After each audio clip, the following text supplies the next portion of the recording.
Hello students, welcome to Tanushree study room. আজকে আমি তোমাদের সপ্তম শ্রেণীর অর্থাৎ ক্লাস 7-এর গণিত বইয়ের 22 নম্বর অধ্যায় বা 22 লেসন 22-তে যেটি আছে সমীকরণ গঠন ও সমাধান, এই অধ্যায়ের অঙ্কের 22-এর 1-এর সব অঙ্কগুলি 22-এর কোষে দেখি 22-এর 1-এর সমস্ত অঙ্কগুলি আমি সলভ করে দেখাবো। ঠিক আছে, 253 ও 254 পাতা, 253 254 পাতার অঙ্কগুলি আমি আজকে তোমাদের সলভ করে দেখাবো। তার আগে আমরা দেখো এখানে বলেছে সমীকরণ গঠন ও সমাধান। আমি তোমাদের সমীকরণ কি এটা একটু বুঝিয়ে দিতে চাই, তারপরে অঙ্কটি শুরু করব। তো এখানে দেখো তোমাদের বইতেই বলা আছে যে চল, ধ্রুবক ও সমান চিহ্ন ব্যবহার করে কোনো সমস্যাকে গণিতের ভাষায় প্রকাশ করলাম। ঠিক আছে, বলছে যে এই প্রক্রিয়াকে বলা হয় সমীকরণ গঠন। এই যে এখানে যেমন নিজের চল, এখানে চল হচ্ছে এক্স, চল হচ্ছে X, A B C D E F, এইভাবে যে কোনো একটি অ্যালফাবেট দিয়ে চলকে আমরা বোঝাই। ঠিক আছে, x Y A B C D এগুলি বিশেষভাবে ব্যবহৃত হয়ে থাকে। ঠিক আছে, তো আমরা যে কোনো হতে পারে অ্যালফাবেট, চল আমরা যে কোনো অ্যালফাবেট দিয়ে বোঝাতে পারি এ থেকে জেডের মধ্যে। তো এই চলকে, ঠিক আছে, এই চলের মান একটা সমীকরণ, এখানে যে আছে 4x = 20, এই সম্পূর্ণটা হচ্ছে একটা সমীকরণ যার মধ্যে একটি চল থাকবে, সংখ্যা থাকবে আর সমান চিহ্ন থাকবে। এই যে এর দিয়ে এই যে জিনিসটা তৈরি হচ্ছে এটাকে সমীকরণ বলি। আর এই চলের মান আমাদের কাছে অজ্ঞাত অবস্থায় থাকবে, মানে আমরা কি চলের মান এদিকে দেখো, তাই এই সমীকরণকে অজ্ঞাত সংখ্যা বলে। তোমাদের এখানে বলেছে অজ্ঞাত অবস্থায় থাকবে, মানে বলছে 4x = 20, মানে আমরা কি জানি 4 আর x পাশাপাশি আছে, মানে কি গুণে আছে। তা x এর মান এমন কিছু একটা হবে যেটা ওই 4-এর সাথে গুণ করলে কি হয় 20 হয়। তাহলে এখানে যদি 5 হয় দেখবে 4 × 5 করলে 20 হয়। এটা মানে অজ্ঞাত, আমরা জানি না, এটা আমাদের বার করতে হয় সব সময়। তো এই যে বার করার আগে এই যে গণিতের ভাষায় প্রকাশ করলাম বা সাজালাম, এটাকেই বলা হচ্ছে সমীকরণ। তো চলো বেশি কথা না বাড়িয়ে তোমাদের কোষে দেখি 22-এর 1-এর অঙ্কগুলি সলভ করা যাক। দেখো তোমাদের কোষে দেখি 22-এর কি বলেছে। 22-এর 1-এ বলেছে যে নিচের কোনগুলি সমীকরণ লিখি এবং সমীকরণের চল সংখ্যাগুলি লিখি। আমি কি বলেছি, চল কি সবসময় অ্যালফাবেট দিয়ে বোঝানো হবে।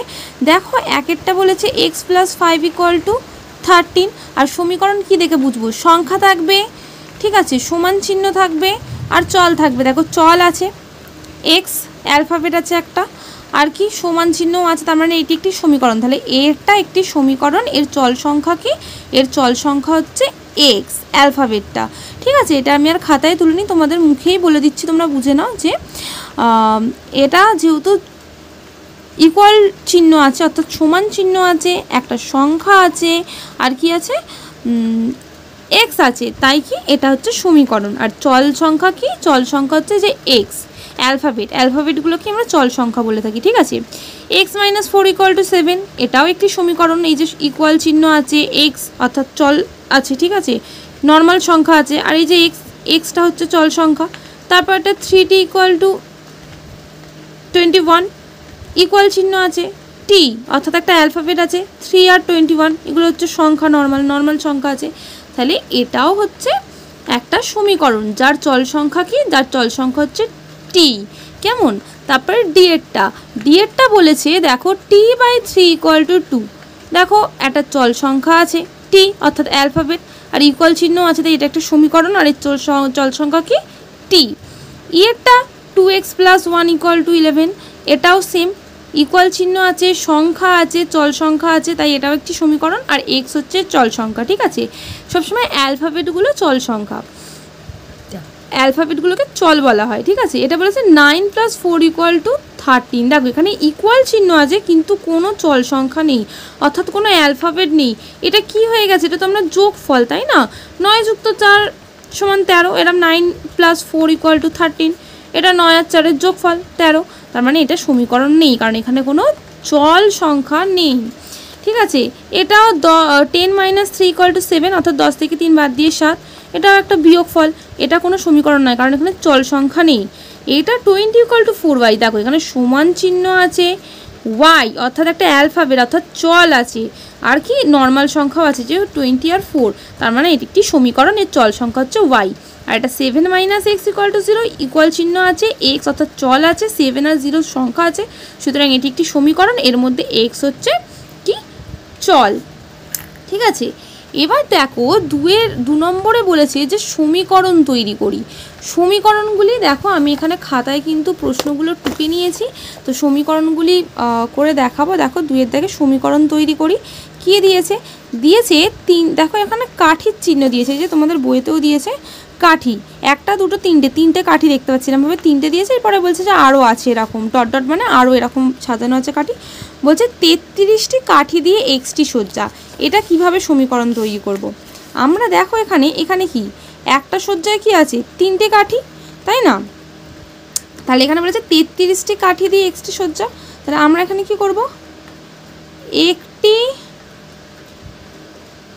সজ্জা সমান হচ্ছে 3টি কাঠি, তাই না? একটি সজ্জা সমান যদি 3টি কাঠি, ঠিক আছে, একটি সজ্জা সমান 3টি কাঠি, তাহলে xটি সজ্জা সমান কি হবে? xটি সজ্জা সমান 3xটি কাঠি, তাই না? 3xটি কাঠি। সমীকরণটা ভালোভাবে বোঝো, এখানে বলেছে সমীকরণ তৈরি করতে, বলেছে 33টি কাঠি দিয়ে xটি সজ্জা, কীভাবে মানে xটি সজ্জাটাকে কীভাবে সমীকরণে সাজাবো। একটি সজ্জা, এই যে একটি সজ্জাতে কটা আছে? 1 2 3টে, এই যে 3টে মুখ দেখতে পাচ্ছ গোল, তো 3টে কাঠি, ঠিক আছে। তাহলে xটি সজ্জা সমান 3xটি কাঠি, তাহলে কি হবে 3x সমান 33, এই যে 33, xটি সজ্জা 33টি কাঠি দিয়ে, তাহলে 3x সমান 33, তাই না? তাহলে এটাই হচ্ছে কি আমাদের সমীকরণ, এই জিনিসটাই হচ্ছে সমীকরণ। এই যে এই জিনিসটা 3x = 33, এরমভাবে সমীকরণ বার করবো। তারপরটা দেখো 65টি কাঠি দিয়ে yটি সজ্জা, কি করব আমরা? করব হচ্ছে একটি সজ্জা, একটি সজ্জা সমান হচ্ছে কটা কাঠি? দেখো 1 2 3টে 4টে 5টা, কি 5টি কাঠি, 5টি কাঠি। একটি সজ্জা সমান 5টি কাঠি দেখতে পাচ্ছি, তাহলে yটি সজ্জা সমান কটা কাঠি হবে? yটি সজ্জা সমান হবে হচ্ছে 5y, 5yটি কাঠি হবে, তাই না? তাহলে সমীকরণটি কি হবে? এই যে 5yতে আমরা লিখব, সমীকরণটি হবে হচ্ছে 5y = এই যে 65, y দিয়ে মানে 65টি কাঠি দিয়ে yটি সজ্জা সাজাতে বলেছিল, তাহলে 65। এই যে এই জিনিসটা হচ্ছে আমাদের কি সমীকরণ, 5y = 65, এটা হচ্ছে আমাদের সমীকরণ। বোঝা গেল? তারপরে বলেছে দেখো আমার কাছে x টাকা আছে, বাবা আরও 2 টাকা দিলে 18 টাকা হবে। তার মানে কি বলছে? ধরো x টাকা, x এর মান আমরা জানি না, তার সাথে 2 টাকা আরও বাবা দিচ্ছে, মানে হচ্ছে এই টাকাটার সাথে 2 টাকাটা যোগ করতে হচ্ছে, তবে 18 টাকা হচ্ছে। তাহলে আমরা সমীকরণটা সিম্পলভাবে বার করে ফেলবো, কি x টাকা ছিল, তার সাথে যোগ হলো কি বাবা 2 টাকা দিচ্ছে, দিলে মোট টাকা হচ্ছে কত? 18 টাকা। তাহলে এটা হচ্ছে আমাদের এই প্রশ্নের এই যে সমীকরণ, ঠিক আছে? এটা হচ্ছে এই প্রশ্নের সমীকরণ। বোঝা গেল? আমার কাছে x টাকা আছে, বাবা আরও 2 টাকা দিলেন, তাহলে কি 18 টাকা হবে। x টাকা ছিল, তার সাথে যোগ করছে আরও 2 টাকা, সমান কি হচ্ছে 18 টাকা। এটাই হচ্ছে সমীকরণ। একটা দেখো চল আছে, একটা সংখ্যা আছে, সমান চিহ্ন আছে, সবগুলোতে দেখো যে সমীকরণগুলো বার করেছি, চলও আছে, সংখ্যাও আছে, সমান চিহ্নও আছে, তাই না? 3টেতেই। এবার শেষেরটা দেখো 4, বলেছে আমার কাছে xটি জাম আছে, আমি, ঠিক আছে, 1/4 অংশ জাম নীলাকে দিলাম, নীলা 5টি জাম পেল, মানে x এর 1/4 অংশ সমান বলছে কি 5টি জাম। তাহলে এই x এর 1/4 অংশ সমান কত সেটা বার করব। তাহলে x এর অংশ বার করতে গেলে কীভাবে করতে হয়? এটার এত অংশ, অর্থাৎ x এর এই যে 1/4 অংশ সমান হচ্ছে x × 1/4। তাহলে কি হবে? পাশাপাশি সংখ্যা গুণ হয়, ওপর নিচ ভাগ হয়, তো পাশাপাশি গুণ হলে কী হবে? x/4, x/4। তাহলে x এর 1/4 অংশ সমান কত? x/4, ঠিক আছে। তার মানে কি এই যে তার মানে সমীকরণটা কি, মানে এই যে এই অংশ বলেছে যে এক্সটি জামের 1/4 অংশ সমানই তো বলেছে 5টা জাম, কারণ এত অংশ নীলাকে দিলে নীলা 5টি জাম পাচ্ছে, তার মানে এই যে 1/4 অংশ সমান 5টি জাম। তাহলে এক্সের 1/4 অংশ মানে কি, এক্সের 1/4 অংশ মানে হচ্ছে x/4 অংশ, তাহলে সে এটা সমান 5টি জাম। তাহলে সমীকরণটা কি হবে, x/4 = 5। এই যে x/4 = 5, এটি হচ্ছে আমাদের কি সমীকরণ। তাহলে বোঝা গেল দুইয়ের, এই যে দুইয়ের দেখো তোমাদের অঙ্কগুলি দিয়েছিল 1 2 3 4, আমি করে দিলাম, সমীকরণগুলি বার করে দিয়েছি। দেখো প্রথম সমীকরণটা হচ্ছে 3x = 33, এক্স আছে মানে একটা অ্যালফাবেট আছে, ইকুয়াল চিহ্ন আছে, সংখ্যাও আছে, তাই এটা সমীকরণ। দ্বিতীয়টা দেখো 5y = 65 বেরিয়েছে, তারপরটা x + 2 = 18 বেরিয়েছে, তারপরটা x/4 = 5 বেরিয়েছে। ঠিক আছে, এবার আমরা চলে আসবো হচ্ছে নেক্সট প্রশ্নতে, 3-এর দাগে বলেছে নিচের ছকটি পূরণ করি। ভালো করে বোঝো, সমীকরণ দিয়েছে x + 5 = 25, চলের মান x = 5, চল হচ্ছে x এর মান 5 বলে দিয়েছে। এবার বলেছে চলের মান সমীকরণকে সিদ্ধ করছে না, অর্থাৎ চলের মানটা এখানে বসালে সমীকরণটা ঠিক হচ্ছে না ভুল। ঠিক যদি হয় তার মানে সিদ্ধ করছে চলের মান সমীকরণকে, আর যদি না হয় তাহলে করছে না। ভালো করে এখানে দেখো কি বলেছে, x + 5 = 25, অর্থাৎ x এর মান এমন কিছু হতে হবে যার সাথে 5 যোগ করলে কি হয় 25 উত্তর হয়, কিন্তু এখানে x এর মান 5 বলেছে, এখানে যদি 5 হয় তো x এর মান তাহলে 5 আর 5 যোগ করলে কি হয় 10 হয়, তো 10 তো এখানে হবে না, তার মানে এটা ভুল। দেখো সমীকরণটা যদি আমরা এরকম করি, সমীকরণটা বলেছে x + ঠিক আছে 5 = 25, এবার x এর মান কি বলছে 5, x এর মান যদি 5 হয় তাহলে কি x এর জায়গায় 5 + 5 বসবে, এবার 5 + 5 যোগ করলে কি হয় 5 + 5 তো 10 হয়, তাহলে এখানে আছে কি 65, তাহলে এটা কি সিদ্ধ করছে না, এটা কি সিদ্ধ করছে না, ঠিক আছে, এটা হচ্ছে সিদ্ধ করছে না, অর্থাৎ x + 5 = 25 নয়, এটা কি হবে, কারণ যেহেতু এটা x = 25 এই মানটাকে সিদ্ধ করছে না, কারণ x +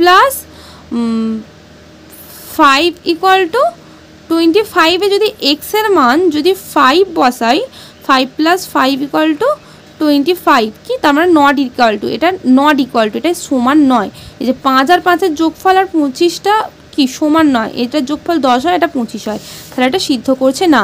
তারপরটা দেখো এরমভাবে x + 5 = 25 দিয়েছে, x এর মান দিয়েছে 8, তাহলে x এর জায়গায় যদি 8 বসাই, 8 আর 5 যোগ করে কি হয় 13 আর 25, তাহলে হবে না, নট ইকুয়াল টু, তাহলে এটাও না। তারপরটা বলেছে কি 10, x এর মান 10, x এর মান যদি 10 বসাই, 10 + 5 = 15 আর 25 তো সমান নয়, তাহলে নট ইকুয়াল টু হবে, এটাও সিদ্ধ করছে না। এটা বলেছে কি 15, x এর মান যদি 15 হয় তাহলে 15 + 5 কি হয় 20 আর এটা ইকুয়াল টু 25 দিয়েছে, তাহলে 20 থেকে 25 তো বেশি, তাহলে এটাও কি সিদ্ধ করছে না, নট ইকুয়াল টু হয়ে যাবে। এটা কি দিয়েছে x = 20, আর এখানে দেখো x + 5, তাহলে x এর মান যদি 20 হয় 20 + 5 = 25, এটা সিদ্ধ করছে, ঠিক আছে, এটা কি সিদ্ধ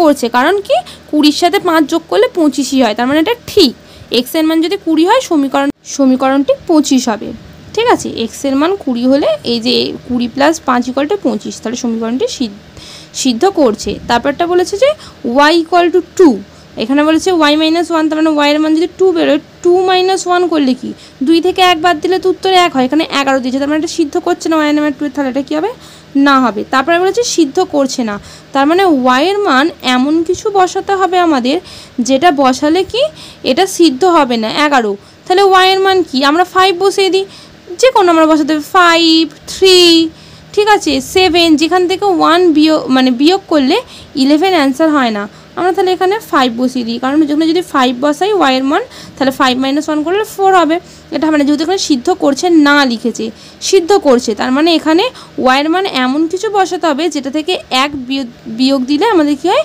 11 হয়, তাহলে y এর মান আমরা কি এখানে 12 বসাবো, যদি 12 বসাই তাহলে 12 থেকে দেখো y এর 12 - 1 করলে 12 থেকে 1 বাদ দিলে কি হয় 11, অর্থাৎ 12 - 1 = 11, ঠিক আছে। তাহলে এটা সিদ্ধ করছে। তারপরটা বলেছে কি এক্স এর মান 3, দেখো এক্স এর মান 3, 4 আর এক্স পাশাপাশি আছে মানে কি এরা গুণে আছে দুজনে, তো 4x, 4 এর সাথে 3 গুণ করলে কি হয়, 4 এর সাথে 3 যদি গুণ করি 4 × 3 = 12, অর্থাৎ 4 × 3 = 12, তাহলে এটা তো 24, তাহলে এটা কি সিদ্ধ করছে না।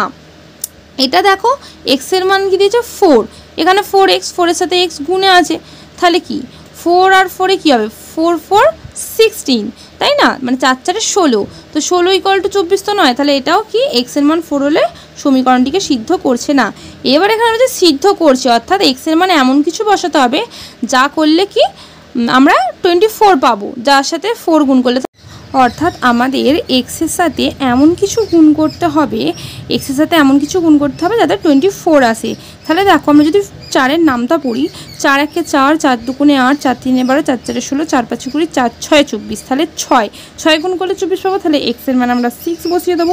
তাহলে এক্স 4 এর সাথে যদি 6 গুণ করি, এক্সের মান যদি 6 হয়, 4 × 6 = 24, তাহলে সিদ্ধ করছে, উত্তরটা হলো। এবার আমরা যাব কি নেক্সট কোয়েশ্চেনে। নেক্সট কোয়েশ্চেন দেখো 4-এর দাগে কি বলেছে, বলেছে যে নিচের ছকগুলি পূরণ করি এবং চল সংখ্যার কোন মানের জন্য সমান চিহ্নের দুদিকের মান সমান হচ্ছে সেটিতে গোল চিহ্ন দিই, ঠিক আছে। তাহলে পি এর মান কখন কি পি + 12, অর্থাৎ পি এর মান 1 হলে কি হবে, পি এর মান যদি 1 হয় তাহলে এখানে 1, পি এর মান যদি 1 হয় তাহলে 1 আর 12 যোগ করে কি হবে, পি এর মান 1 হলে এটা উত্তর হবে 13, 2 হলে তাহলে 12-এর সাথে 2 যোগ হবে, পি এর মান যদি 2 হয় তাহলে কি হবে 14, তা 3 হলে 3 আর 12 হচ্ছে 15, 4 হলে 4 আর 16, 5 হলে 17, 6 হলে 18, 7 হলে 19, 8 হলে 20, 9 হলে কি হবে 21, আর 10 হলে হবে 22। এবার বলেছে দেখো এটা করলাম মানে পি এর মান অনুযায়ী ভালো হয়েছে, পি এর মান এখানে বলেছে, পি এর মান যদি 1 হয় তাহলে পি + 12, মানে 1 বসালে পি এর জায়গায় 1 আর 12 যোগ করে কি 13 হবে, 2 বসালে 2 আর 12 যোগ করে 14 হবে, এরমভাবে এগুলো করেছি। এবার বলেছে যে কোন মানের জন্য সমান চিহ্নের দুদিকের মান সমান হবে, অর্থাৎ কোন মানটা বসালে পি এর জায়গায় এটা যেটা বসবে এটার যোগফল 20 হবে।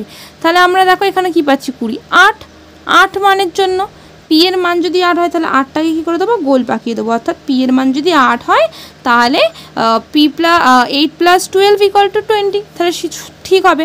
এটাও সেম, এখানে বলেছে 6m = 48, এম এর মান যদি 1 হয়, ঠিক আছে, 1 হলে 6, এটা কি ইনটুতে আছে, গুণে আছে, 6m পাশাপাশি কোনো চিহ্ন নেই মানে পাশাপাশি মানে গুণে আছে, তাহলে 6 1-কে কী হবে 6, 6 2 = 12, 3 6 18, ঠিক আছে, 4 6 24, 5 6 30, 6 6 36, 6 7 42, 6 8 48, 6 9 54, 6 10 60, তাহলে কি কোনটা করলে সমান হলো 48, 6 8 48, তাহলে 8, 6 8 আর 48, ঠিক আছে।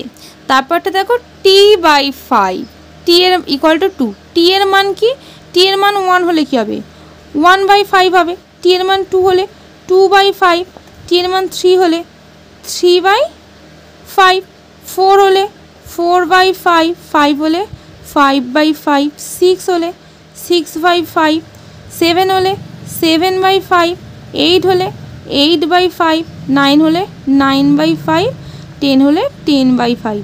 ভালো করে বোঝো, টি এর মানগুলো বসিয়ে দিলাম, টি এর মান 1 হলে তাহলে কি 1 2 এরকম, এবার হচ্ছে সমান 2।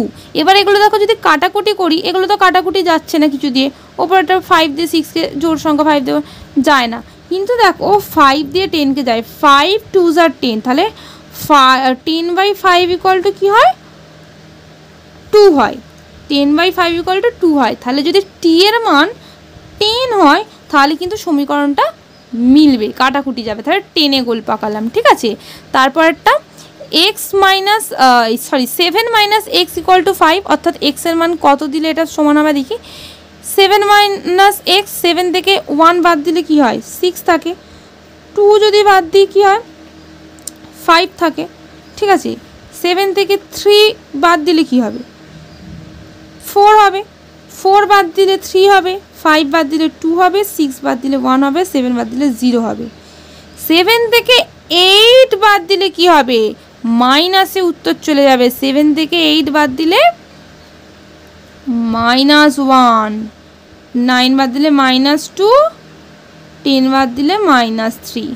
ঠিক আছে, কারণ জিরোর পরে নামছে, তাহলে মাইনাসে হয়ে যাচ্ছে, কারণ এগুলো বড় সংখ্যা থেকে তো ছোটো সংখ্যা তো বিয়োগ দেওয়া যায় না, সেক্ষেত্রে কি মাইনাসে উত্তর আসে বিয়োগ করে। এবার বলেছে 5 কিসে আসছে? 2, এক্সের মান যদি 2 হয় তাহলে আমাদের অ্যান্সার হবে 5।